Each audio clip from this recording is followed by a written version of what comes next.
I'm Jonathan Mosen, and this is episode 45 of Mosen At Large, our post-WWDC recap. Tim Cook and his team are done. Now all we have to do is make sense of it all. We try and do that from a blindness perspective as my panel joins me to recap WWDC. Mosen At Large Podcast. History was made today as Apple's CEO Tim Cook led the first ever virtual WWDC, a move made necessary by COVID-19. On this special episode, we'll go through the key announcements of the Apple Keynote and examine them through a blindness lens. Let's introduce the panel first. Heidi Taylor, the artist formerly known as Heidi Mosen, is with me in the studio. Welcome, Heidi. Hello. And across the world, we have technology author, Mac user, Anna Dresner, who's taught many people how to get started with their iPhones. Hi, Anna. It's nice to have you here. Hi, it's nice to be here. And Michael Feir, who is the author of the mammoth iOS personal power book that's just come out. Welcome to you in Canada. Yep, Toronto, Ontario. Well, Mississauga, to be precise. Very nice, where the maple syrup comes from. Yes. Let's take a look at the whole thing first of all. What did you think, everyone, of the format of this? Because I have to say, I really liked this format. Obviously, it was pre-recorded, it was slick. But I've always thought that some of these WWDC events are a little bit like those old 60s sitcoms with a laughing track, because everybody sort of gives the obligatory applause and the yahoo! And it was just nice to be without that. How did people find the format this year? I liked it for the most part. I did find it. I worry just because I'm going to have to sort of follow up and look at for more information as the week progresses in the other events. It seems, I can imagine there's a lot of details that didn't get covered. It just feels slicker, almost too slick for its own good in some ways. Yeah. So it kind of gives me pause that I have to be very diligent going forward through the rest of the week. What do you make of it, Anna? Because you are a bit of a veteran of these keynotes over the years. How did you find it this year? I really liked it. It seemed like the signal to noise ratio was better than usual. I don't know if we got less information because, I think really we got less time spent on playing games and doing some of that and more time actually giving out information. And the thing lasted about as long as the keynotes usually last. So really, I feel like we got more information in the amount of time that we had. Yes, I'd agree with that. I have been sitting here making a list in Ulysses, and now I have my notes up here on my Braille display, and I'm amazed by the copious amount of notes that I was willing to take, because normally you get a bit of a breather while they go through these videos and, as you say, game demonstrations, and they were just lacking. What do you make of it, Heidi? I found it quite enjoyable, actually. I found it a lot easier to see the slides they were putting up, because normally they'll just focus on the person and skip some of the slides that the people in the room can see, but you get half a slide with a person covering most of it. But this time they really focused on showing the slides and having lots of space around the people, which was actually really helpful for my job. And one of the most democratizing things about this is that WWDC can be attended by the 23 million people around the world who have Apple developer accounts and also people who are just interested. So that is a significant development, and I wonder whether they will ever go back to the way that things were before. It will be interesting to see. So let's have a look at some of the things that were covered in WWDC, and they started off with iOS 14. Now, how many of you have squillions of apps on your phone? How many apps do you have, Anna? Some of them are betas that I don't use, but I think it's about 330. Yeah. And you'd be in a similar position, wouldn't you, Mike? You'd have lots of apps. Yes, I have loads of apps because I try, even if it looks like they might not be accessible, I'll check and see. So I have loads and loads, easily 300, plus a lot of games and things. So it adds up very quickly. You're not so much of an app hoarder, are you, Heidi? No, I really like this whole decluttering movement that's going on. So I regularly remove apps that I haven't used in a while. Minimalist. So I don't have too many. I'm one of those people that is really meticulous about organizing my apps into these very elaborate folder structures. So I just have 2 pages of apps. On page 1, I have apps that I just use all the time. And then when you go to page 2 of my apps, I've got lots of folders, all nicely, neatly organized. But I have hundreds of apps in those folders. Now, there's going to be a new way that you can engage with your apps in iOS 14, and this is with an app library. So when you get past your pages of apps, you can see all your apps in alphabetical order. It gets around the fact that you might not know on which page your apps are if you don't organize things into folders after page 1. And there appears to be some artificial intelligence that helps you to organize your apps by category as well. So this is a nice little welcome addition that people have been asking for a while. Any comments on that from anyone? One thing I think is going to be really nice about that is, it'll be nice for myself for finding things, but also if I'm helping somebody else, and my mother doesn't use Siri, and so if I ever try to help her with her device, I'm trying to figure out where on earth something might be. It's just horrible. And so having an addition will be really good for that. Mike? I completely agree. This is really going to help a lot of people. I don't like folders as a general rule. Why not? I keep apps on pages. Well, because you have to go into the folder, and then you're in the folder, and you can't look at the status bar without going back out of the folder. Like, it inhibits me, I feel, and adds an extra clunky step to getting where I want to go. So this kind of kills 2 birds with 1 stone. You've got the organization, you got it alphabetical, which I keep seeing a demand for from people. There was a kind of a weird workaround to sort of do it, but you'd have to maintain it. So this way it'll happen on the fly. And there are also other organization methods right there in the same library page. So you'll be able to, they have that one for recently opened apps. They have other methods, categories. So it should really help a lot of people, I think. And this is a really good one for blind people to know where everything is if they're not quite as as tech-minded. And I just remember, okay, all my shopping apps are on page 6 kind of thing. But, for some people that's not a workable thing. So this will really help a lot of people. So you don't move your apps into folders, but you do have, for example, it's kind of like the way London is organised, where you have, say, several rows where all the suits are, and the Tottenham Court Roads where all the technology. So for example, that page 6 is your shopping app street, for example. Yeah, and all the ranges can expand or contract as needed, so it just keeps working. Yeah, all right, interesting. I have things like news and utilities and different folders like that, but it sounds like that might not be necessary anymore because the AI in iOS 14 is going to create those categories for me. And so when I'm looking to browse the latest news, I can just go to the news category that's automatically been generated. And I presume that will be up to the developer to make sure that their app is classified in the correct category. I think it'll probably Well, one thing about it, too. Oh, sorry. I think it would probably use the same categorization that the App Store already uses. Right. To categorize apps into different things. And just in regards to the appearance of this, when they're sorted into these smart categories, they're much like folders anyway, where you have the 3 most used apps or maybe most recently used apps from that category displayed, and then you open the folder to see the rest in the category. Oh, excellent. Yeah, I like very that. Good. That's You had some comments there, Anna? Oh, I was just going to say, if you did want to declutter, if they're actually sorted by how you use them, and you see some app that you don't even remember the name of, and it says the last time you used it was 7 years ago, you might decide to take it off at that point. Yes. And one of the little dilemmas that I do have, I must admit, is that there are certain apps that Siri at the moment just doesn't recognize when you try to launch them. Now, Lyri, my RSS reader, is one of them. I just can't launch that app with Siri because it doesn't understand Lyri, which is about L-I-R-E, and I've tried saying lyra and all sorts of things, and I can't get Siri to launch the app. So every so often, I do find an app where I think, what folder did I put that in? And you can, of course, launch it with Spotlight and various things, but it sounds like this could be a really good update.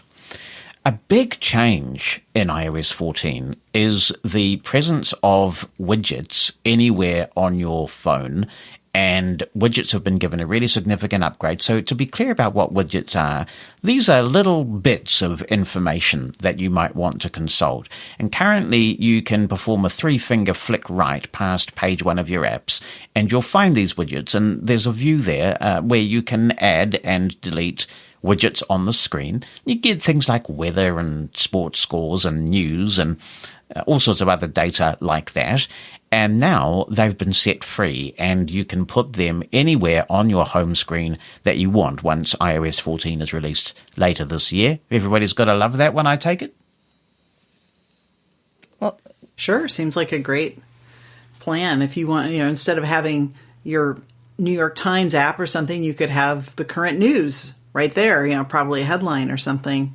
Certainly make the screens more dynamic. And because you can put them where you want, you can decide how much of that you want. So it seems like a good move. There's a feature called Smart Stack. And as I understood the description of this feature, when we get iOS 14 later this year, it's going to show you widgets based on context. And I imagine this is going to work a little bit like the Siri Suggestions feature. Every morning when I wake up, Siri's always suggesting that I run a particular shortcut that I've written that essentially checks on the status of Mushroom FM to make sure it hasn't crashed in my sleep. And then so I can quickly check that the servers are up with a Siri shortcut. And it knows that I do that. I presume that that's how the stack is going to work, that it learns based on context. What could you see from the slides, Heidi, about the stack thing? So the way it just seems to work is it's like the new widgets. You place it somewhere on a screen where you want it. And it is very much like... Have you used the widget where it suggests the apps that you might want to use based on time or location? Yes, the Siri Suggestions widget type thing. Yeah. It feels very much like that, but rather than it just saying, use this app, it's a preview into the app it thinks you'll want to use. So, for example, for the calendar version of it, it has a list of your upcoming events and the actual month calendar, so you can see what day of the week it is and stuff like that. And then they had an activity one, which I think they renamed that app, where it has your rings and how much exercise you've done and your duration of the events over the day and things like that. So it's just like a little preview of the app. It sounds like it's a sort of equivalent to the Siri watch face in some ways, doesn't it, on the Apple Watch, where it's trying to use intelligence to show you what you might be interested in at any given time. That's a good idea. I kind of like, just depending on how much of your home screen it takes, it sounds like that's all adjustable. I do like that thought where you can just you can set it to show, it will start to learn what information you want when. I can see myself liking that quite a bit. Could we tell, Heidi, whether the Smart Stack is movable anywhere on your home screen, or is that still just appearing in sort of that little page of widgets that we've traditionally seen? No, that's one that can be put on your home screen. Right. And in regards to the size they take up, the smallest size takes up the size of 4 icons, in a square orientation. The medium-sized one takes up 8, so 2 rows of icons. And then I think the large one, I don't know if I have a picture of that one actually, but I think that takes up half the screen. Okay, so the grid on, say, an iPhone 11 Pro Max, on iOS, how many do we have across and down now on the home screen? All the examples have 4 across. All right, so effectively the small widget you're saying takes up 1 row of icons? No, it takes up half of 2 rows of icons. 2 rows of icons, because that's a lot of real estate, isn't it? Yeah, so it takes up the equivalent of 4 app icons in a square orientation. Right. So the first 2 in the first row and the first 2 in the second row, for example. Oh, I see. And then the other side of the row is still available. Oh, that's going to make a change then for the way that VoiceOver navigates, because effectively what you're saying is that it takes it's vertical, is that right? So it might take, say, row 1 column 1 and row 2 column 1 and then row 2 column 2 and row 1 column 2. Yeah, so that would be the size of the smallest one. That's right. So, what it would take so that's up, going yeah. to change the whole navigation paradigm a little bit, guys, with voiceover then. I can't wait to describe that in the next book. Yes, good luck with that, mate. That's something I no longer have to worry about. Now, I want to move on to something that I think is going to be absolutely applauded by blind people. And this is one of the reasons why I try and do these podcasts, because we can look at things through a blindness angle. And this is the fact that picture-in-picture is coming to the iPhone. And on the surface, many people might be sitting there thinking, yawn fest, why do blind people care about picture-in-picture? But the reason why we should care about this is that it will mean that you'll be able to go to your home screen while a video is playing and continue to do other things. And what traditionally happens, unless you pay for something like YouTube Premium, where they've worked around it, is that when you go to the home screen when a video is playing, the video stops. So this is a big deal for blind people who actually are quite happy just hearing the audio while they get on and do other stuff. Yeah, agree. That is going to be really nice to be able to just do, and regardless of the app. I can see myself. I'm a heavier YouTube user these days, so I can see myself really doing that and be able to. I've often thought I wish I could just take notes without using a secondary device to do that while I hear the video. So this is going to be great. And we've had this in the iPad since the last release or two, so this has now come to iOS. Do we know anything about this from a visual element, Heidi, in terms of do we have much control over the size of the little window where the video keeps playing?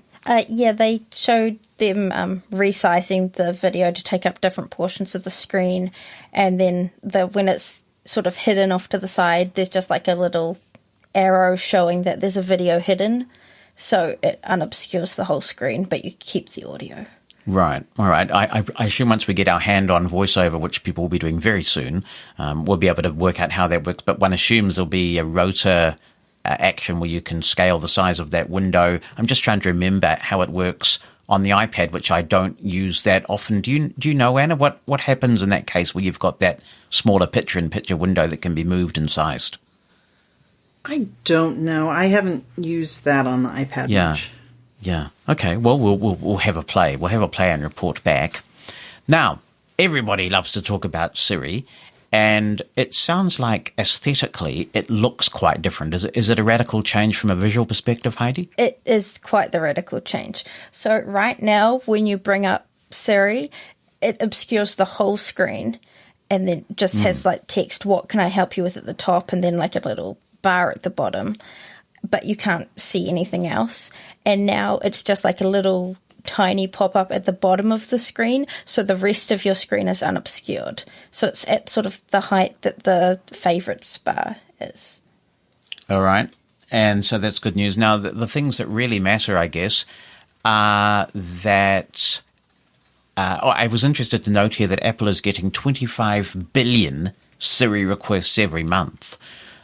I wonder how many of those are asking the same thing twice or three times or a different way because Siri said, working on that. I'm just thinking that how many of those requests are epic fails on Siri's part,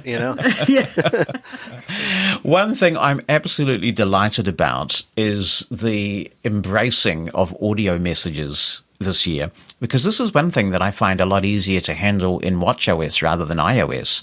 I really like the watch support for audio messages, and actually I think the audio quality is slightly better, and it's just all seamless and awesome. So on the iPhone, if I'm using audio messages, I tend to use WhatsApp more than I use iOS's messaging feature for voice. But now you can tell Siri to send an audio message, and I hope that this causes more people to use audio because, oh my goodness, sometimes I just have a whale of a time trying to decode people's mangled dictation because they're in a hurry, they perhaps don't use braille screen input, or they just don't want to type anything, so they dictate. And some of the stuff you get back is sometimes hilarious and at other times incomprehensible. So the fact that audio messaging is built right into Siri, that's cool. Dictation now runs on device. Now, I was surprised to hear this because I thought that you'd been able to download dictation files for some time now. Do any of you guys understand what's going on with that comment, that dictation now runs on the device? I think it has for a while. Yeah, I thought it did. You had to download it. It's like a 250 meg download of speech data, and you can use dictation offline. Like, that's here already, I think. I wonder if it's now just going to be the default instead of something you have to enable. That right. could be. Okay. Yeah. Well, they say it's lightning fast, and that's all good. So Siri Messages. Any other info that we could see visually on the Siri messaging feature, Heidi? Just that when you're using Siri now, everything sort of appears as a pop-up message, like a notification, rather than just being on its own screen. So I don't know if that will change how it works with VoiceOver. Well, if they can speed it up, that would be very much appreciated and make it a bit more reliable. There is this new translation app which translates entire conversations. So for some time you have been able to say to Siri, how do you say I hate soup in, I don't know, Spanish or Mandarin or something like that, because it's like a universal thing. And now you can have a whole conversation, which is really exciting. And Apple, to be fair, is a little bit late to the space, aren't they? Because Skype seems to have owned this for quite some time. I must say I've not used the Skype features, but that seems to be really impressive what Skype has been doing for the last few years. And Google apparently has it's got a translate app and everything that is advertised as being able to do something similar. But right. if Apple's managed to do all this on device, that would be pretty big. It was really interesting that they're trying to accentuate this point of difference, aren't they? That they believe they can come up with really intelligent, compelling apps without compromising your privacy and keeping a lot on the device. And they were making a big play on that because they perceive that to be a big competitive advantage. And it sounds like it does a transcript of the conversation, basically, which if you have it in landscape, it shows one person on one side and one on the other, which, if there was a misunderstanding, that might make it easier to figure out what the person had said and then, just to follow the conversation. I don't know. It seems in that regard it's just the most recent statement. Really? Yeah. Well, the last thing we want is global conflicts being started because, people, the translator failed and fundamentally misinterpreted something that somebody said. Yes. It's available, which they didn't read all of these out, in English, Mandarin Chinese, French, German, Spanish, Italian, Japanese, Korean, Arabic, Portuguese, and Russian. Interesting selection. So you can do to and from between any of those languages? Yes. Yeah. How do you guys keep your phones? I always lock mine in portrait mode, even though I have the larger Mac-sized phone. I'm not a big fan of using things like the email app and landscape orientation. I suppose I'm just a creature of habit and I've never gotten used to it. Do you guys use your phones in landscape mode at all? I'm a portrait mode guy for the most part, but I do find, like some games, for example, 6 Ages, you have to run that as a landscape game. So for that would be about things like that are exceptions to my rule. I typically will do things in portrait. I have an iPhone 10 at this point, which doesn't have a lot of the landscape features, but even when I had phones that did, if I could have locked it in landscape, I probably would have. But because you can't, and then the slightest movement flips the orientation, I got really sick of it really quick and went back to locking it in portrait unless I'm doing something that requires landscape. Yeah, they are really sensitive in that regard. And I think this is one of the things that I find a little bit confusing about the iPad is that there's just so much screen.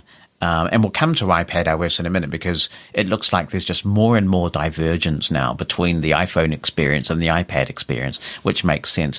But while we're still on iOS 14, which is quite a meaty release, there'll be some people who'll be feeling mixed about this, by the way. We asked people for their wish list for iOS 14. And one of the things that we got back loud and clear was, we don't mind if it's a really unsensational release. If they would only just stop the thing from being so buggy and make it work, we'll be happy puppies. Well, there's actually quite a lot new in here. So we'll continue to messages.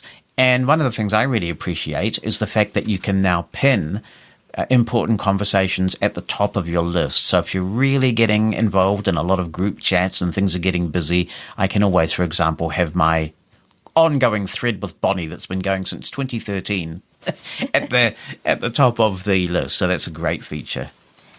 Something that's interesting about the pinned conversations is normally a conversation has like the icon, the person's name, and then the most recent message. But for the pinned ones, it just has their icon. So it won't read out the most recent message. Oh. So you'll have to go into it. I will be interested to see how that works from a voiceover perspective. All right. That's interesting. Now, threaded replies. Look, when I heard all this stuff, I thought, oh, well, Apple's really going after Slack and Teams because you have a very Slack Teams-like experience here. There are threaded replies. You can now mention people in group conversations, and if you want, you can only be notified when you are mentioned in a group, which is really great. I mean, I'm in a few groups where they get very busy, and sometimes you're busy too, and the thing is just going off all the time with intellectual banter, and you kind of feel bad about being a Grinch. So this is great. You can just get notified when you are mentioned. Just going through my notes to see what else we got. Anything else about messages that stood out for you, Heidi, in terms of the changes visually in messages? No, just that they're talking about how you can add like fun icons to different groups, and they added like different emoji thingies, yes, including a face mask. Right, okay. Oh, that's very good. Mike and Anna, will this change the way that you use messages? Do you tend to use a lot of groups and things like that in your iMessages app? I have ongoing conversations with some friends, but I don't tend to do a lot with larger groups. I suppose I might pin, say, Sarah's message thread that we have since who knows when to the top, and make sure that I can check what her most recent message is if we're traveling separately or whatever. But other than that, other than that ability to pin messages like that, which I will probably use, I'm not sure. It depends on what happens as if I get involved in more groups that use messages. I don't know how cross-platform groups can go. So that might be a limiting factor there. Any thoughts on this? Yeah, my groups tend to be very short-lived. Organizing some event or figuring out what some people in the family are going to give somebody else for a holiday or something like that. So probably won't change that much. I agree. Being able to pin conversations with, my daughter and my husband and a few people like that at the top will be handy, because sometimes it can be hard to find somebody when you want to text them. Yeah, one of the missteps, in my opinion, Apple has made is not creating an iMessages for Android, because that's why a lot of people are using WhatsApp. So you have these, there are quite a few groups now in the blind community because of WhatsApp's high-quality audio feature and the fact that it is cross-platform. They're all happening on WhatsApp. I have some real misgivings about that, because every time you join a group, you're disclosing your cell phone number, and perhaps it's just a reflection of, I don't know, my generation or something, but I feel really reticent about disclosing my phone number to all and sundry through WhatsApp groups. It would be nice if there was a way for Apple to create these groups where your details are anonymized in certain situations, which is something they're really big on, and that would work on the Android platform as well. I think there's a gap there. There's a need there. Maps. That would be nice, yeah. Yeah, maps then. Yeah, I couldn't get too excited about this, but I may be missing the point. I must say that I just don't use Apple Maps because I find Google Maps, I understand the objections people have regarding the privacy stuff. I just find Google Maps so much better. But Maps will include guides, and they update with the latest recommendations. There are some accessibility features, which actually Google already has. So Google can tell you about wheelchair accessibility and things, and it looks like that is coming to Apple as well. How do you guys feel about Apple Maps? It sounds like a lot of what's coming is also like, I guess they built it up in the U.S. first. A lot of the major changes that are just now rolling out, and we're going to get it later in Canada. I know these current raft of maps and changes, and it's kind of a combination of the two because it's the updating to the feature set and what gets included, but it's also the increased detail. Like they're actually rebuilding all of their maps and the data that is attached to them, and this has been going on for the past few years, I think. And now it's finally getting to the point where more of this is getting released. So I can see, like, depending on how much accessibility they add, like they're talking about how, on the Watch 2 it's integrating and better, and will give you, clear directions as to where to go next and things like that. I could really see it becoming if it works accessibly well, which I predict it probably will. I can see, especially if you have privacy concerns, maybe this will be when Maps really rivals Google in terms of what it lets you tap into information-wise. So when you use Maps at the moment, is Google Maps your tool of choice, or are you using Apple Maps at the moment? Well, I tend to use either Blind Square or Google Maps, depending on what I actually want to do. Google Maps just seems to, the search functionality is and just the wealth of information it can pull in, because like Google just is data king, is useful. But if Apple can really get to a comparable level and guarantee more privacy, I can really see that in this day and age being attractive for people. So, Anna, you're often the navigator, aren't you? What app do you use mainly? Well, if it's a known landmark or a contact or something like that, I love being able to say, just, get me directions to blah, blah, blah, and have it handled by Apple Maps, because it's just so simple to launch. If we're looking for sort of what's around or something, I still might bring up something like Around Me or whatever. That's a great old app, Around Me, and they still update it. Yeah, so, and then kind of, I guess I end up using Apple Maps for turn-by-turn a fair amount. It seems to do a decent job. I should look at it again. I do like the watch integration where you get that really cool haptic feedback, and once you understand it, it's very nice. Yeah, it's a good integration. It is cool. Now, something that doesn't concern us directly, but some of us who are listening will have significant others with working eyeballs, so I should mention this new Apple car key. They want to, they replace the wallet. I can leave home now without a wallet on many occasions, and just have my watch and my phone and pay for things. If I'm catching an Uber, that's taken care of. It's nice. So now they're trying to replace the car key with, what are they calling this? Apple Key, is it? Is it what they call it, Heidi? Apple Car Key? I thought it was Apple Car Key. Apple Car Key. Not the color car key. It uses NFC, and the car key, the key for your car lives in the secure enclave of your phone. And if you lose your phone and therefore your car key, you can remotely disable your car keys through the Find My app or through iCloud. Anything visual that needs to be conveyed about this feature, Heidi? No. It's pretty self-explanatory, ain't it?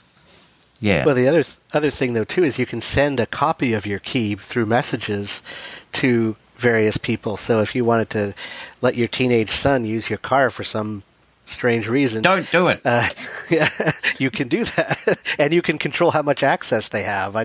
Now, they didn't really describe what restrictive access levels there were, but that I can see parents possibly really liking that feature. Yeah, it's pretty futuristic stuff. Really exciting. Another really Did it show what the restrictions were like, Heidi, on that? Or no, they just showed sending it. They didn't. They said there's a button on the screen called Set Access, but they didn't actually go into that menu, so there was no images of what it would do. Mate, you'd better protect your phone. If you're a parent, you don't want to be wandering around without a passcode on your phone or anything like that, because, oh my word, the potential for fun is just enormous. Would you even need, would it matter because it uses NFC? If your kid stole your phone? What do they you could say? use the car key and send copies to their friends so Yeah. they could use your car. Yeah, that's what I'm worried about. She probably can't. Sorry, I was just thinking if they took the phone from you, they could poon into your car before you realise they've got it. Yeah, I imagine that there'll be Face ID protection. Yeah, I was just going to say, there must be Face Touch ID required to really to do that, you'd hope. Oh, no, I'm sure. Yeah, I doubt you can use the key if you don't have a passcode set. Yeah. They'll probably just disable the feature. Apple's really careful about this stuff, so I'm sure they've got the user experience down.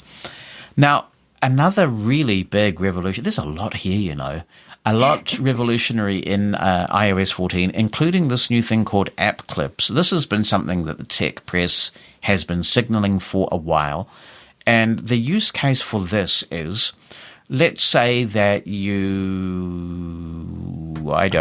let's say that you go to a restaurant which has an app. Actually, we have this situation quite a bit here in New Zealand now, where restaurants have apps of their own, and quite a few of them are really accessible. When you download the app, and you'll find that the menu is there, and they have specials, and you can get push notifications about them and things. If you turn up at a restaurant and you happen to be told that an app exists for the restaurant, but you don't have it, it's kind of frustrating to have to go to the app store and find the app and download it and all that kind of stuff. So now they have this thing called app clips, and you can access these in various ways, including QR codes and NFC codes. There are special codes that Apple is creating that I think will have some Apple branding. Do they look quite distinctive, these codes for the app clips, Heidi? Yeah, so whereas a traditional QR code is a square, this is like a circular design with lines that sort of remind me of the symbolism for Morse codes. You've got like short lines and long lines, and there's dark lines and light lines, and And when you have the app clip running, you can pay with Apple Pay, you can do a lot of Apple-y things, and it's possible for many app clips to be created. For example, Yelp can create an app clip for a particular venue. They can create an app clip for every venue if they want to. So this is cool. My only concern is if you've got these codes popping up, we're going to have to be careful that a blind person knows that those codes are there to take advantage of this feature. Yeah, this is the problem with QR codes. It can sometimes be hard first to know they exist, and then when you do know they exist, to get them in the view of the camera. Well, I guess the benefit of NFC is you don't have to get it in the camera. That's right. So the Apple's native codes are NFC based, aren't they? Yes. Yeah. What do you think of app clips, Anna and Mike? I like the idea, and you can add. Like they also are available in other ways. Like you can get them like in either from the App Store or just from a website. So if you go to a restaurant's website that you happen to be at, that would probably be a better approach, I would think, for blind people. And then you could just see, oh, they have an app clip here I can use, and I can then order. Hopefully, it would let you look at the menu and things like that accessibly and order. And then you wouldn't have to download the app or like do a transaction to actually get the app. You could just use what you needed to there, and presumably complete a transaction. So I can see this, especially for people who travel around a lot. Like if you have a really busy day, you're going to various places. I can really see this, if it's widely adopted, being really useful. Yeah, seems like a pretty convenient sort of thing. We'll see how it goes. I wonder if it's an accessibility aid in the sense that you can kind of grab a little bit of an app and find out whether it looks accessible before you download the whole thing. Yeah, that would be great in and of itself, yeah.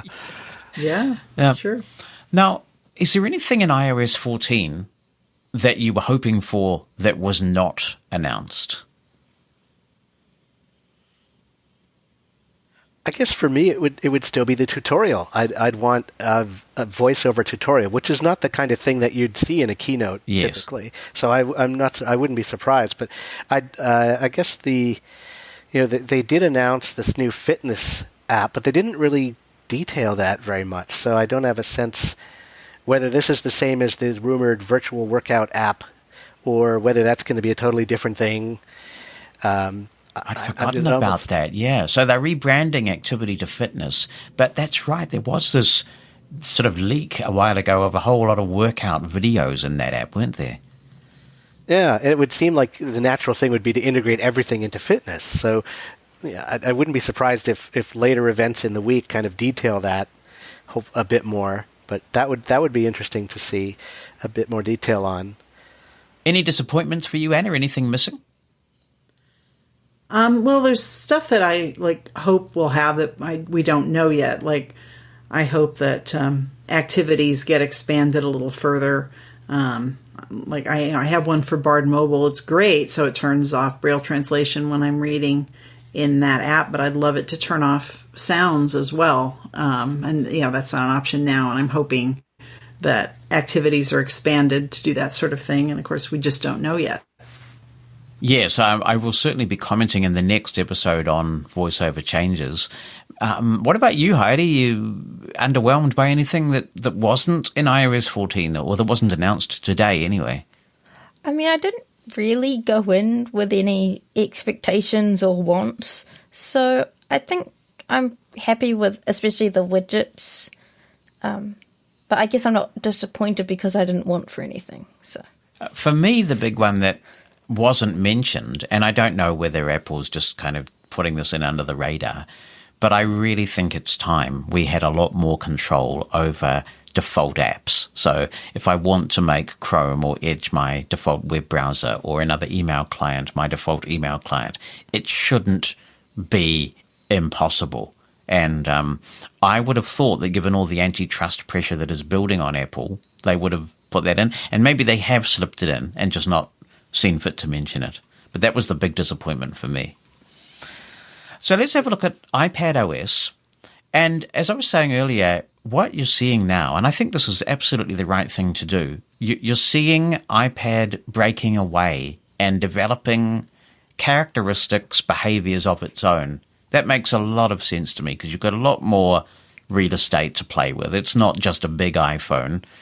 So can I just start with overall impressions of iPad OS 14? And actually, can I ask you, Mike and Anna, how do you feel about the iPad overall? Is there a strong use case that says, an iPad is a good tool for a blind person to have?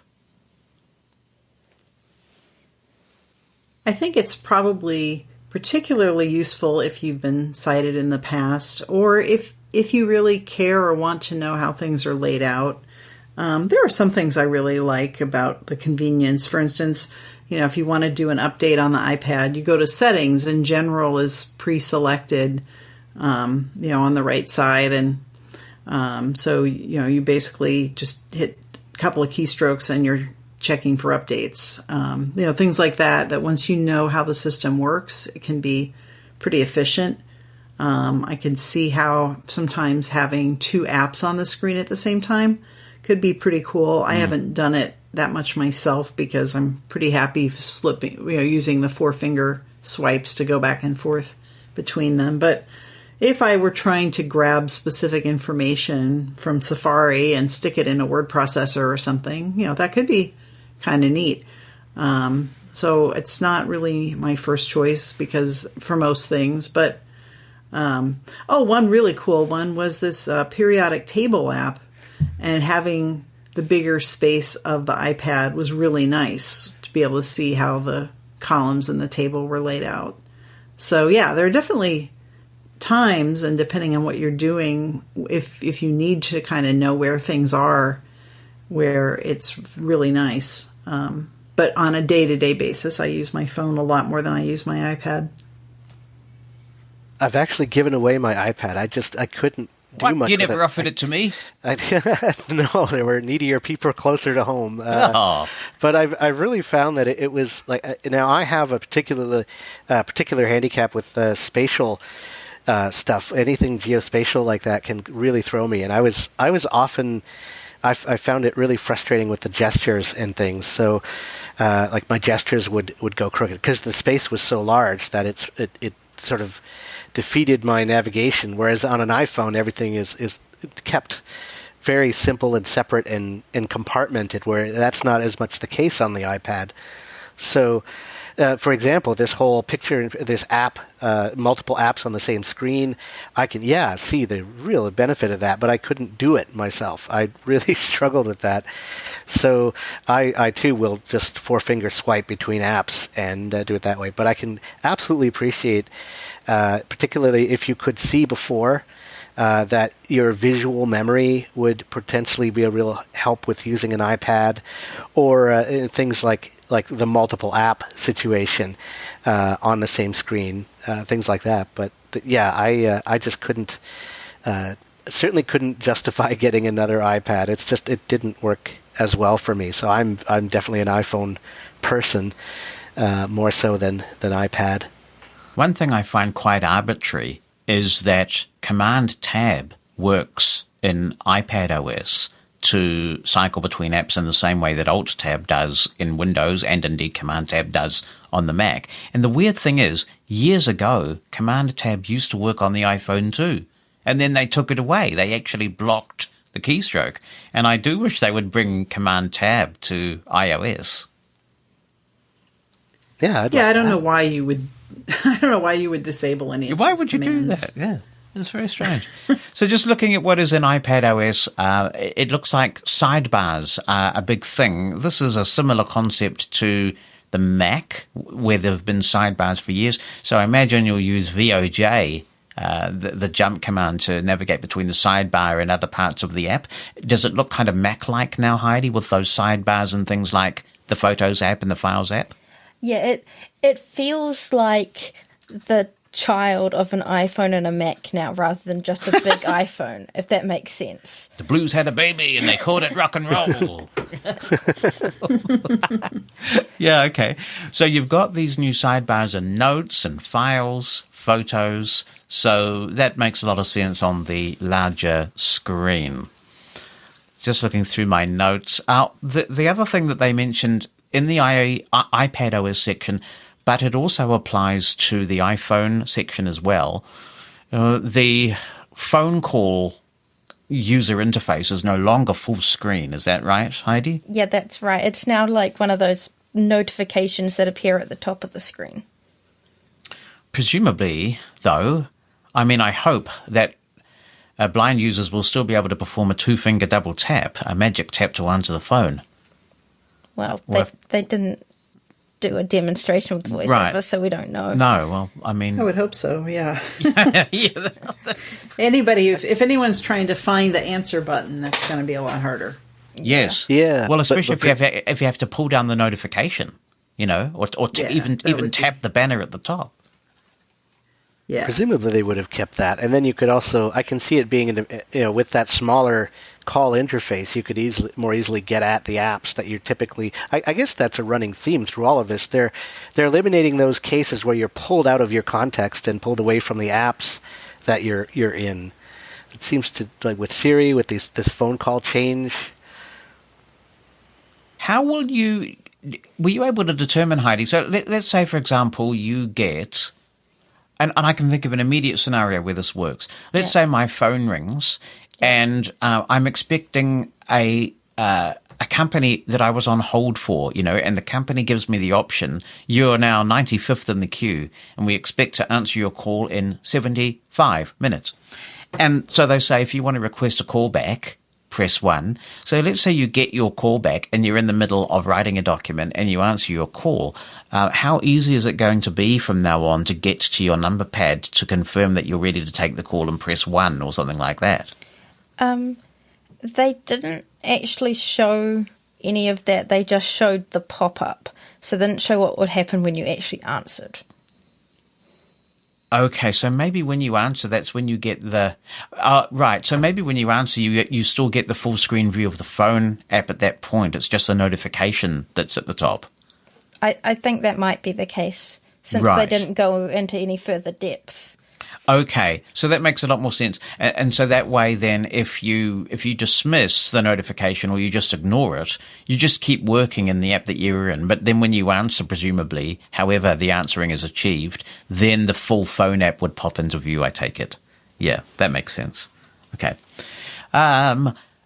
Search has been upgraded Can you tell us anything about this from a visual standpoint, Heidi? They made a big song and dance about search being universal, or you can search within an app, so quite a bit going on there. Yes, so is it called Spotlight Search at the moment? Well, it used to be, yeah. Is it called that now? They just refer to it as search, so I don't know. And right now, from a visual perspective, when you use it, it blanks out the whole screen and just has the search bar, right, so and then this theme displays again. the results. Whereas now, it just displays the search bar, but everything else is still there in the background. It's not obscuring anything, is where they're getting with it. Right, all right. Now, am I the only person on this panel who does not own AirPods? Yes, I think I have them. Yeah. Yeah, I have them. Have you got AirPods, Heidi? Yeah, I have Bonnie's old ones when you gave her the ones you had for all 5 seconds. So I tried AirPods to have a play and just found that I wasn't getting enough volume for my hearing loss. It looks like there is some really cool stuff coming to AirPods.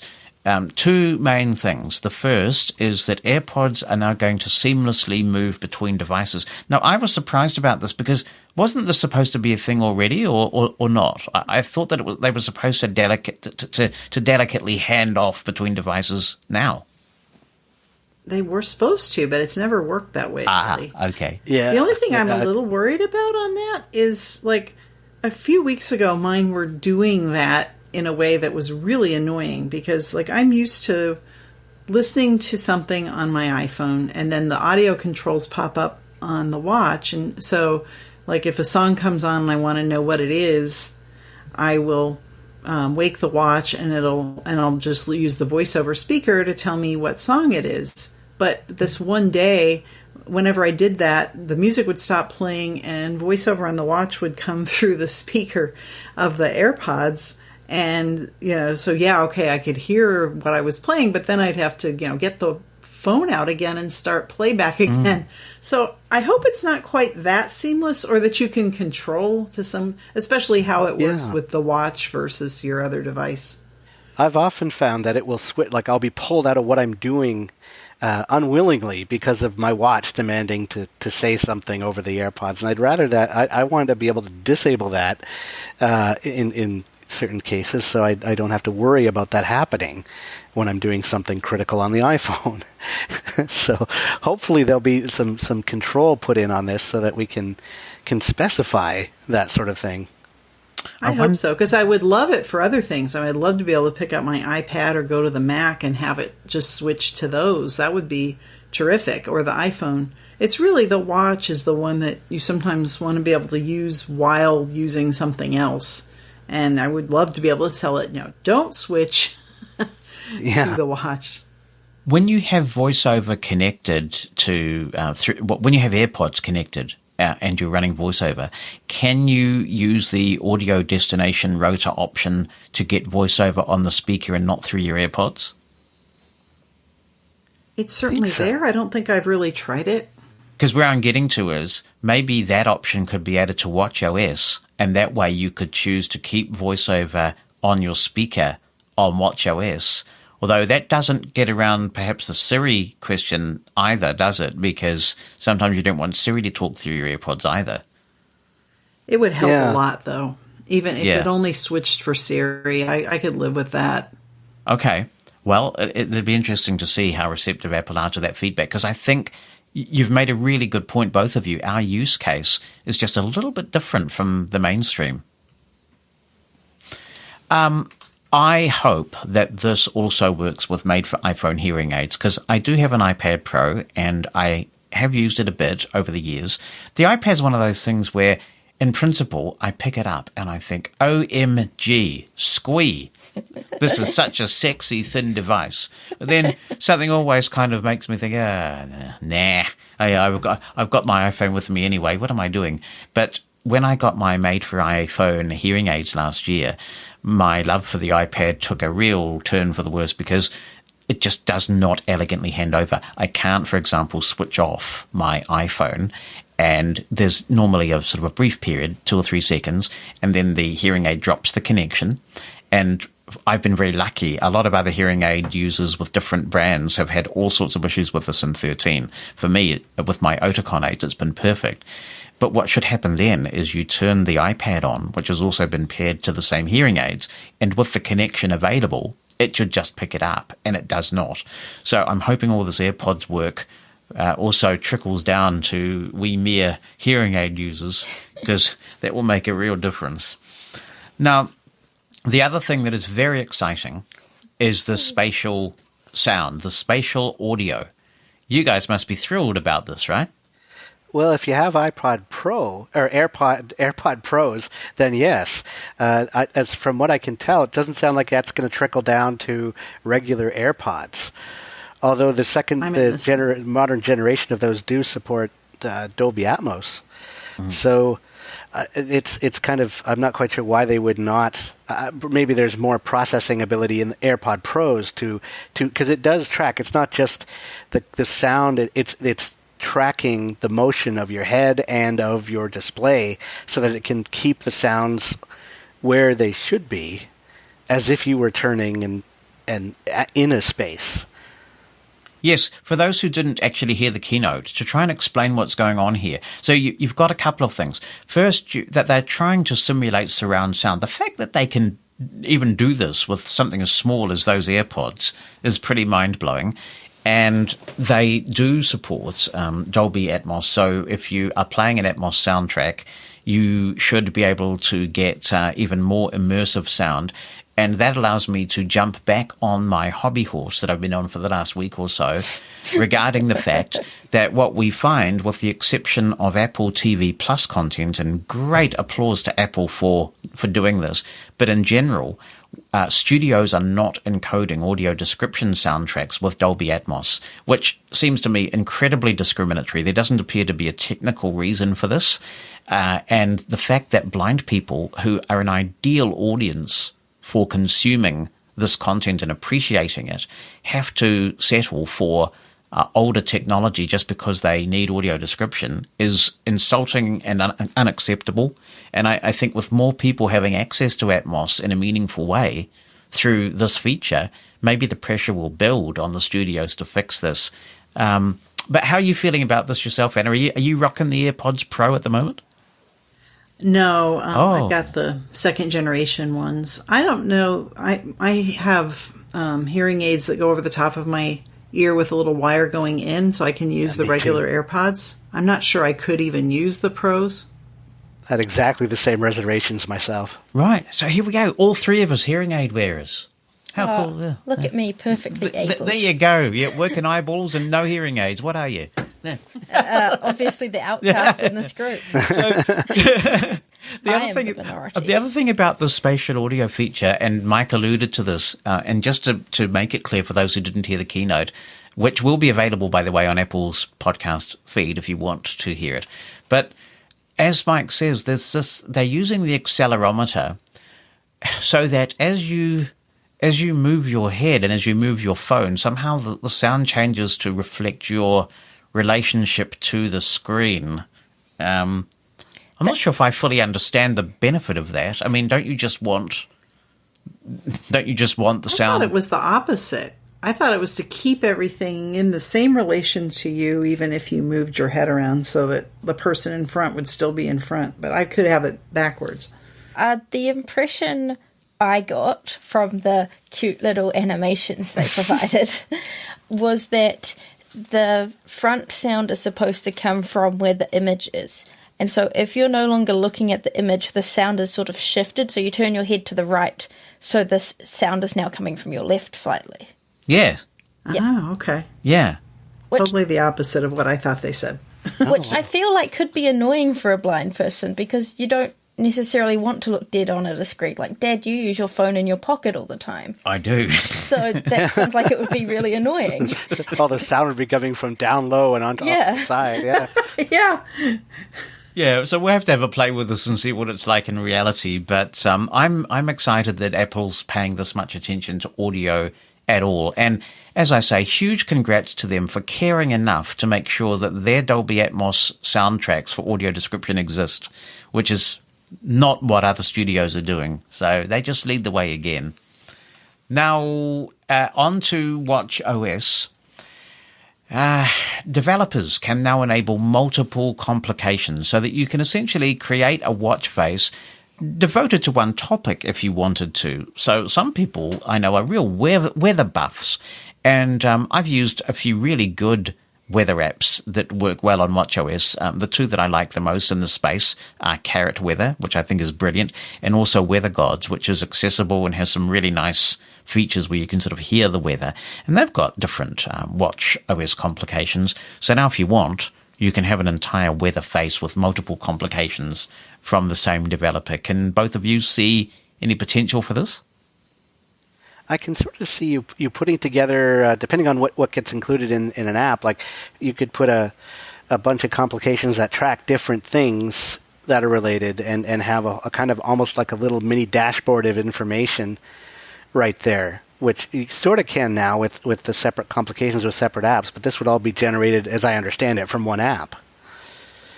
So I can sort of see advantages to that. Yeah, I could see advantages. I'm not sure offhand. I can't think of a use case that I would personally do, especially since Weather Gods is so good at the weather app is so good at Weather Gods at just telling you all the information that I could ever possibly want. But it, I mean, I'm sure if you're interested in certain things, being able to have a whole bunch of information specifically that you chose on that face and be able to get the piece of information that you want at a particular moment could be useful. For news and reference apps, I can sort of see this being useful. You could really put together, an almost a wrist top news stand, just customized to your whims. I can sort of see that being something I might do. Yeah, so you could have a news app that has different widgets, say, for headlines, sports, technology news, and then just have a watch face where it's all happening on there. Yeah. But then you sort of think, well, why wouldn't you just run the app, really? But yeah, interesting to see what happens with this.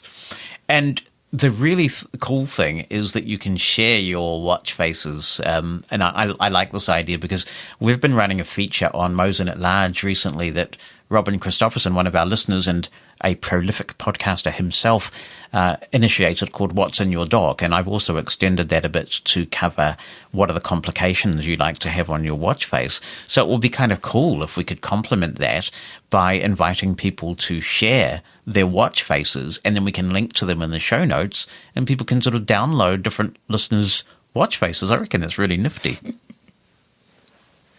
Yeah, that's cool. I think that'll be really useful, especially if somebody does a lot of work to put something together, then being able to tell to share it as opposed to having to walk somebody through all the different things they did to get it would be a major improvement.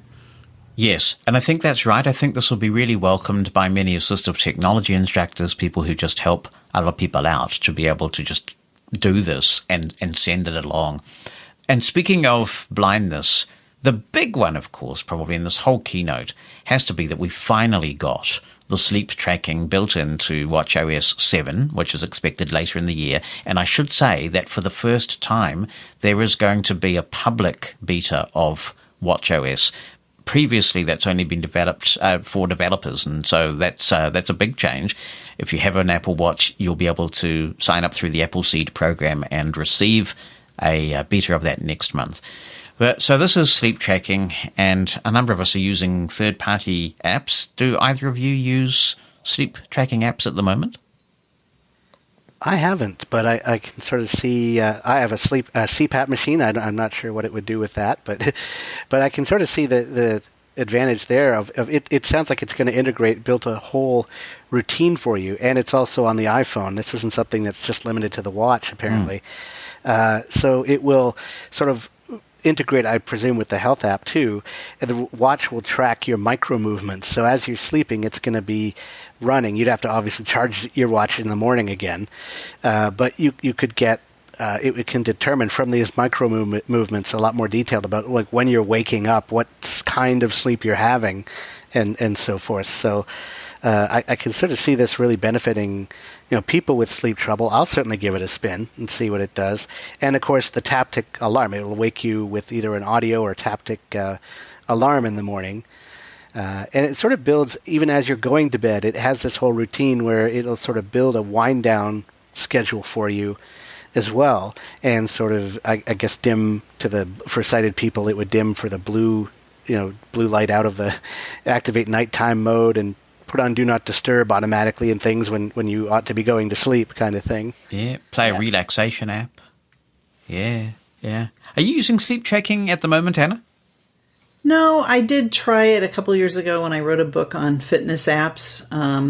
But in general, I do have some issues with sleep, mostly when I feel anxious, and having something tracking my sleep kind of makes me feel more anxious. Trying to settle down. I'm sure I will test it out at some point, and I think it's good that it's built in for people that do want it, and it'll be kind of interesting to see what it comes up with. And since they're trying to make suggestions for people and not just say, oh, you only got 6 hours of crummy sleep, if they're actually making suggestions of things that you might try that might actually help improve people's sleep, that's cool. And, it's worth having it as an option. Yeah, I actually I used Sleep Plus Plus for a while, and I don't know, I didn't find that tracking my disastrous sleep helped it be any less disastrous, to be honest. But I have been wearing my watch. What I do is I generally get my rings done by probably about 6:37 at the very latest. And then I've been putting the watch on charge after I've completed all my rings so that it's at 100% by the time I'm ready to go to bed. And then I put it back on. And the reason for that is it is a great tool for somebody with a hearing impairment. I used to use this thing called a TCL Pulse, which had an iOS app, and it was a little toy, piece of hardware. You put it in your pillowcase, and then when it was time to wake up, it'd vibrate your head off, and you'd know it was time to wake up. But then I found that actually the alarm on the Apple Watch, the vibrating alarm, tactic alarm, was just fine, and it wakes me up. Depending on how deeply I'm sleeping, I may not always hear my phone. So I always sleep with the Apple Watch on and get the alarm in the morning. So I'm used to that anyway. So I guess I'll give this a try and see what it's like and what it can tell me. I think for those of us with non-24, you're just kind of stuck with it, aren't you? So we'll see what it does. Any visuals we should know about in terms of sleep detection, Heidi, or sleep tracking? Nothing specific, just that it's pretty. Oh, well, that's good. Yeah. I mean, it dims the display. It gives you a simplified watch face that only gives you the date and the time your alarm's set for. So it's sort of, have you ever looked at your watch when it's in like that bedside mode? Yes. It's like that. Yeah. Because that would be the temptation for some people if they're wearing their watch. You're sort of just slightly drowsy and you look at your notifications in the night. You don't want to do that. That'll wake you up. Yeah. So it's in that mode all night. Right. And hooray, automatic hand washing detection. I hope this doesn't drain battery life because it's a bit creepy. So it's listening for running water. Presumably it's listening when you flush the latrine as well. It's listening all the time. And then what does it do when you've done the deed to your satisfaction? It makes a little ping and it comes up with a little thing, doesn't it, Heidi? Yes, so when it detects that you're washing your hands, it starts a 20-second countdown, which is beautifully animated to look like soap bubbles. And if you stop before it finishes the countdown, it pops up with keep washing. And if you wash your hands for the right amount of time, it then comes up with more beautiful bubbles that say, well done. Big brother, mate. Big brother. Yeah, holy smokes. And what if you just walk out without washing your hands? Is it going to yell, you dirty scoundrel at you? Yeah, well, I hope that sends an electric shock down your arm, frankly, especially in this era. Zap, get back in there. Finish washing your hands. Get back in there, you filthy person. Right, so that's good. So that's the hand washing notification. So WatchOS 7, not too many new features, but they're big, aren't they? I mean, the sleep tracking in particular is one that people have been crying out for yonks. Yeah, and just on the little screen they show at the end to like recap that section, there are a few things they didn't talk about for this one. So there's something that says headphone audio notification. So I don't know if that's just plays a sound if your headphones are connected or something. I'm not sure. It's got the on-device dictation. On the Apple Watch? Yeah. On the watch? Yeah, that's what it says. Wow, that is cool. It's also got the language translation. Wow. It mentions shortcuts. It just says shortcuts. So I don't know what that pertains to, but I guess that's bringing the Siri shortcuts. Is they already on the watch? You can run those on the watch already. Okay. Yeah. I wonder if it's like you can build them on the watch thing now. And there's also this section called mobility metrics, but I have no idea what that means. Right. Well, that's cool. See? Very useful to have that additional info. I'll be curious to know how much. Oh, sorry. Go ahead. I'll be curious to know how much of this stuff is available, how far back, because of course they don't say that. I have a Series 3, and I think a lot of people do. Me too. Series 3 for me. Like, I bet it doesn't do the hand washing because it doesn't do noise detection. Ah, very good point. Yes. Yeah, so one would think that could be related. If it can't listen for the noise detection thing, it may not do this. Yeah. Oh, no. Oh, no. Devastating. Yeah, well, I guess it's fortunate for us that we didn't get a carrier who supported the Apple Watch Cellular until late last year, and I said that I would not buy another Apple Watch until I could get the cellular one, so I waited until Series 5, so I should be okay. We'll be. It's the latest one. You can have the happy bubbles. Oh, that's excellent. Happy bubbles. I'm like fastidious about washing my hands. When I get out of an Uber and I'm in the office, I immediately run in there and wash. Oh my goodness, I'm just. Anyway, so onto a few privacy issues. You can now convert existing accounts to sign in with Apple if you want to do that, and Apple is claiming that. Sign in with Apple has been a big success. I've actually been quite surprised by how infrequently I've come across sign in with Apple. Yeah. I sort of forgot it was a thing until they mentioned it, actually. Yeah. So. I haven't seen it much either. Haven't made a lot of use out of it, really. I mean, I appreciate that they've done it, but I haven't really personally found it needful. I typically will use login with just the password. It does. I do like how it remembers your passwords now and everything, and you can just look at, with the Face ID or Touch ID and get at them. That's quite nice, but I haven't used the rest of this whole sign in with Apple all that much. I use 1Password for that because I have it across my Windows devices as well as my iOS devices and the watch, and I'm a huge 1Password fan. But it does work in a similar way, and it's great that Apple have an API that allows 1Password to do its magic on that platform.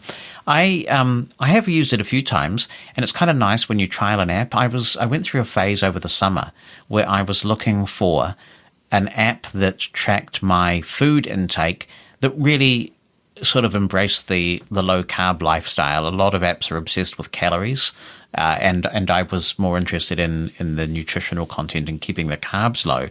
So I tried a lot of apps, and I found that sign-in with Apple was good there because, a lot of those fitness, sort of nutrition, fitness, weight loss type apps can be very spammy, and they're trying to send you lots of emails encouraging you, motivating you, challenging you. And then if you delete an app, then you actually delete the sort of little fictitious email address that the app has for you, and they just stop bothering you. So it's a very slick thing in that regard.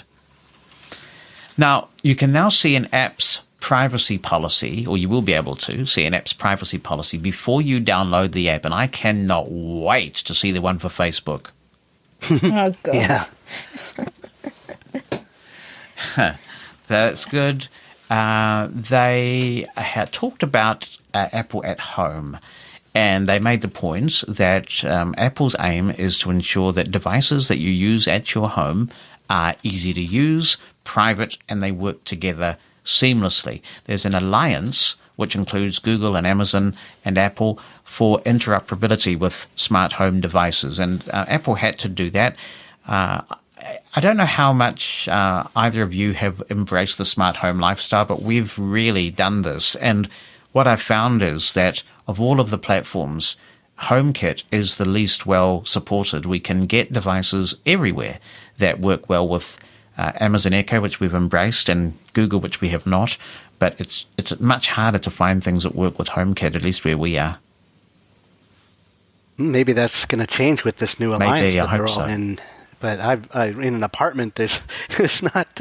I can just go over and turn on the light. It just doesn't seem overly conducive to smart devices. Although I would love a microwave that was just fully accessible. Other than something like that, I can't think of much else that I would really go after with smart device things. Are you living the smart home dream, Anna? No, we don't have any smart home stuff. You should come over, guys. We're just, goodness. I mean, every single light bulb in our house is smart. And as somebody without light perception, I love it because I can ask Siri, are the studio lights on or whatever, and it will tell me whether they're on or not. And we've got the Ring Video Doorbell, we've got heat, all controllable. And it's slick, but it is Even really... the TV's voice control. Yes, now. the TV now is voice control. You can change channels from everywhere.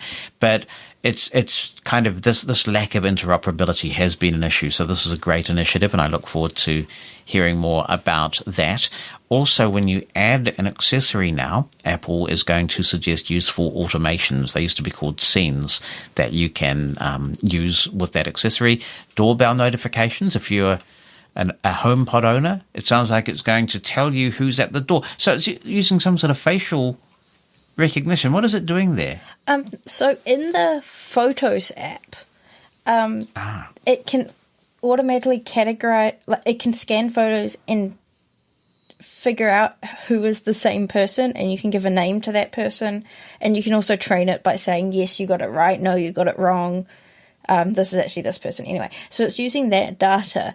And then it runs facial recognition. And if it's someone that it recognizes from your photos that you've named, it'll say so-and-so is at your door. Okay, that is fantastic. Yeah. And I hope that support for the Ring Video Doorbell comes to HomeKit, because they've been promising it for a long time. If we could hear, as a blind person, that someone we know is coming to the front door, that is super slick. Yeah. tvOS, let's have a look at this. Picture-in-picture again, that is available right across tvOS. So I suppose where this would be quite handy, and I gave this example in my Samsung Smart TV review, you can AirPlay from your phone or your iPad or from your Mac as well to the big screen through Apple TV if your big screen doesn't have AirPlay support natively. And you can have a little window.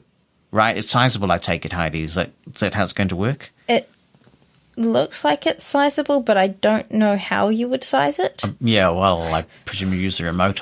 And so what it means is, for example, you could be watching a show on TV that has a hashtag on social media, and you might be able to, for example, have a little ticker-style thing of your own where you're checking that hashtag. Various things like that. So that's picture-in-picture. I was super... Mike, you at least will be super excited about this too, that they announced that the Foundation Isaac Asimov stuff is coming to the Apple TV Plus.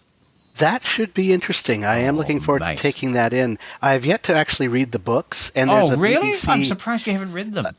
I've read the first one of them. I have a vague memory of doing that. It must have been back in my early teens, and so a lot of it went right over my head at that point. But I am looking forward to hearing that and checking out the other there's a BBC adaptation too that Yes. I wouldn't mind comparing it to.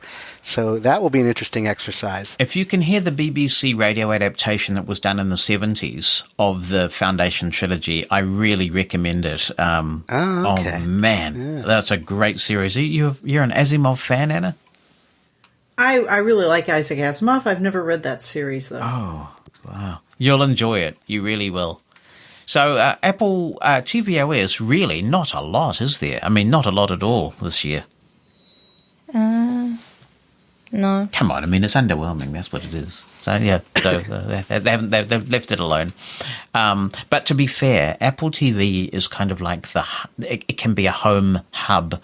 So clearly a lot of things have gone into to the smart home. That's where they're focusing their attention. I think one of the reasons why they could be holding back with tvOS, we got no hardware announcements at all at WWDC, and rumours are that there is a new Apple TV in the works, so we may well learn more about tvOS when we hear about new Apple hardware. I don't know if Apple can hang on until September or whenever they're going to announce the new phones, but they've got a lot of hardware in the pipeline.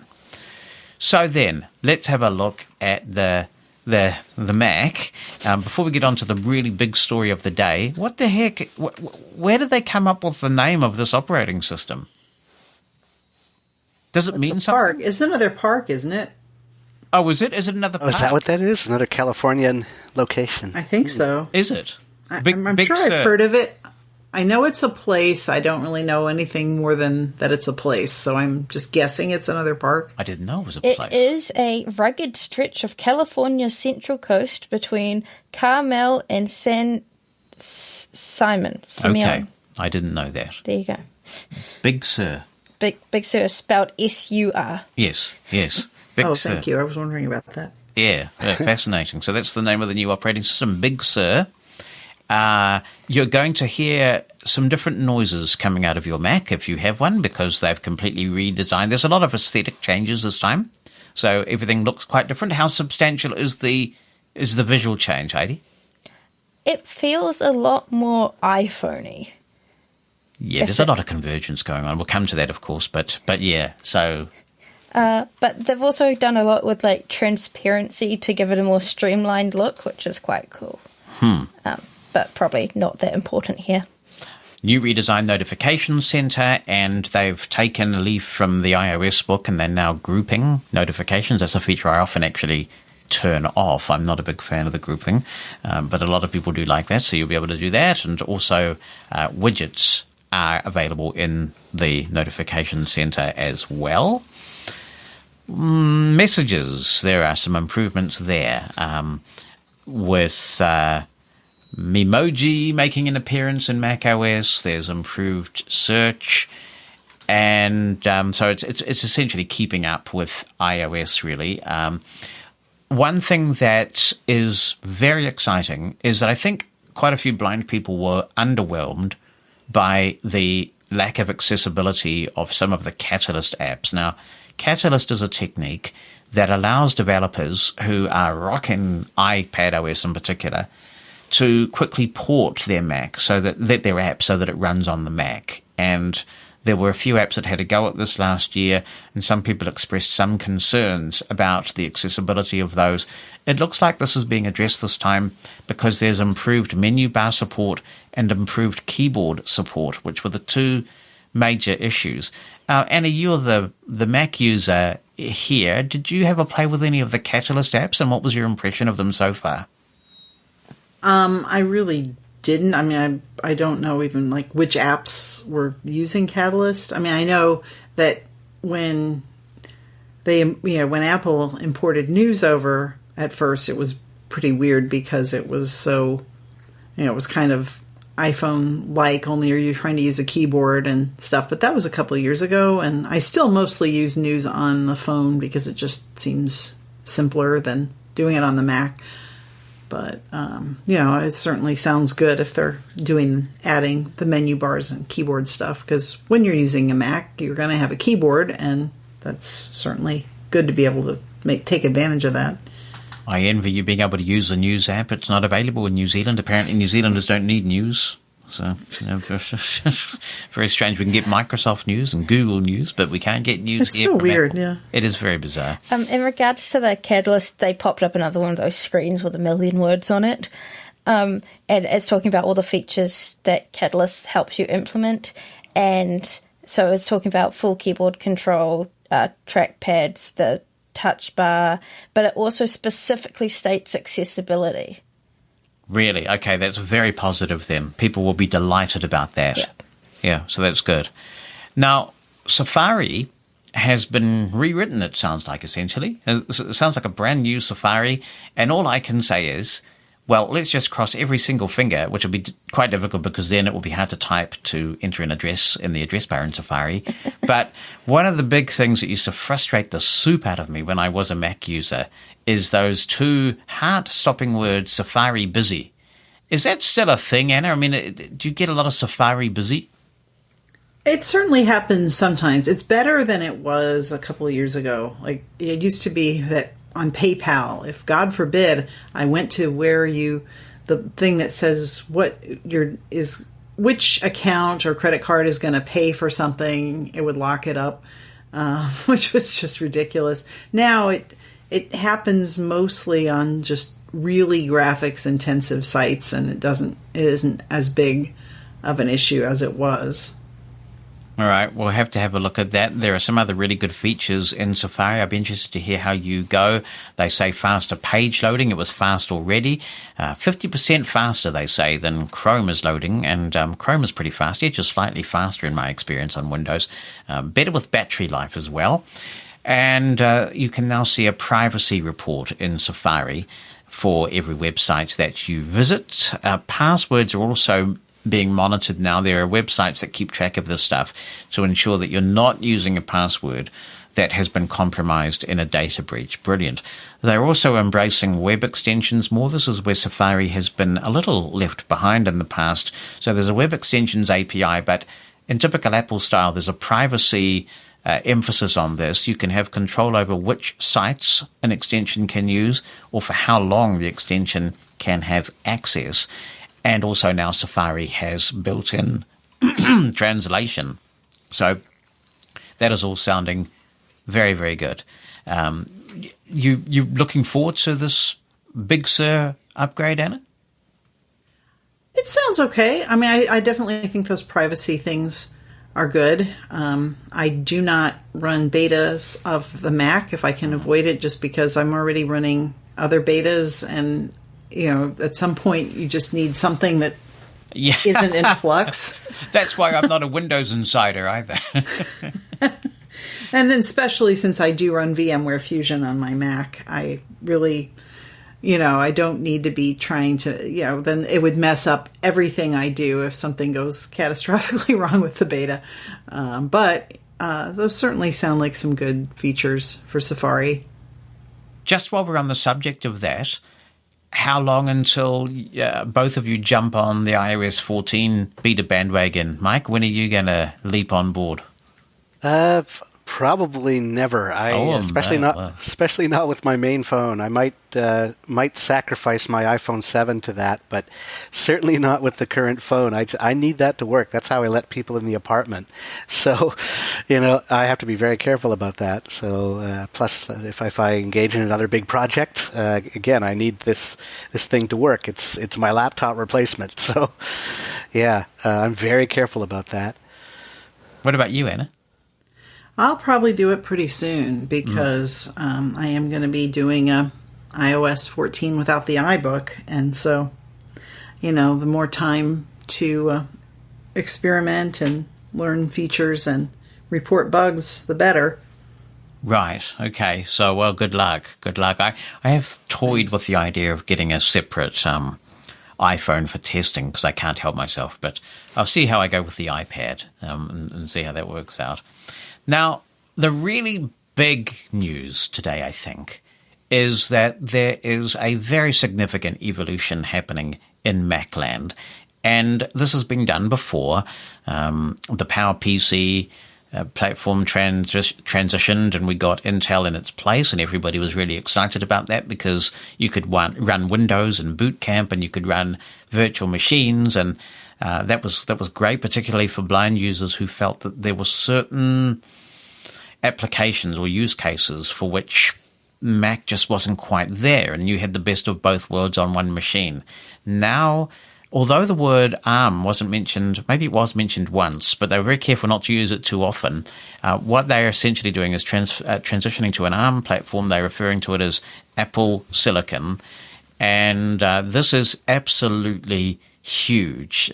They are going to get a lot more battery life from this. You'll be able to run iPad and iPhone apps on this machine as well without any kind of modification. It's a very significant development. As a Mac user currently, how are you feeling about that, Anna? Well, I was reassured to some degree by all of the talk of interoperability and how quickly things work and all of that. I hope it's true. I really like being in both worlds, and because of the work that I do, it's really nice. I really like being in both the Mac and Windows world, and being able to do that all from the same computer is super convenient, and I really hope that can continue. But it's certainly the fact that things like Final Cut Pro, that's super intensive and all of that, in terms of its demands, is already working natively with the new chipset. It certainly seems encouraging. So I guess cautiously hopeful. But it will mean the end of Boot Camp and virtual machines for Windows, won't it? Because I noticed that they did mention Linux a few times, but they did not mention Windows. And I think, the only thing you'd be able to do would be to run potentially the ARM version of Windows, which is pretty limited. So it looks like if you want to run Windows on in the future and you're a Mac user, you will have to get a Windows machine. Is that fair? Well, I don't know. I'm hoping that maybe... I use VMware Fusion anyway as opposed to Boot Camp. So, because I like having both operating systems active at once. Right. So I'm kind of hoping that maybe if VMware could run, even if it needed Rosetta to run, hopefully it could run natively, because that would obviously be better. But then if it could, still... maybe it could still run Windows as a virtual machine. There's no way to know at this point whether that is doable. I hope so. Of course, my current machine should last for a good couple more years at least. So I certainly hope that by the time I would need to upgrade, that there would be a workable solution, because it would massively mess up my workflow to have to... if I couldn't run Windows, because there are some things I do pretty regularly in Windows. Yes, word processing being one, right? Often, although I am trying out Ulysses, which, if I do that, that would certainly be a lot less of that. But yeah, and broadcasting and... Yeah, I haven't found anything that comes close to Station Playlist for Mac. So yeah, there are a few applications like that. It was really fun hearing Apple being so forthcoming, which is so unlike Apple. And they're basically saying we expect to have our first Mac running Apple Silicon by the end of the year. You can apply if you're a developer to get a Mac running this now, so you can start working away on app conversions.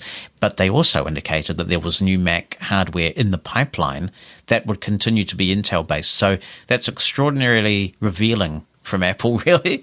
So they're being really transparent about what's going on, and I guess we'll find out more from the VMware Fusion people in the near future about what they will be able to do. Do you want to go back to the Mac now, Heidi, after having seen that?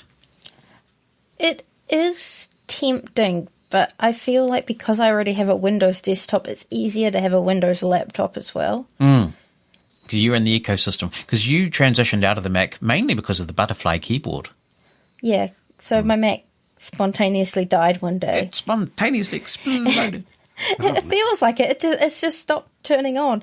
Anyway, and I ended up getting a HP Spectre instead of a new Mac, just because I really couldn't stand the keyboard at the time. But they've changed it again, haven't they? Yes, they have. They've gone back to a much better keyboard. Yeah. Thank goodness, because I've always loved their keyboards. Yes. Yeah. So, yeah. Any temptation for you, Mike? The idea that you could grab a Mac in the near future and run all your iOS apps on it too, and have super long battery life and all that kind of stuff. Tempting or not?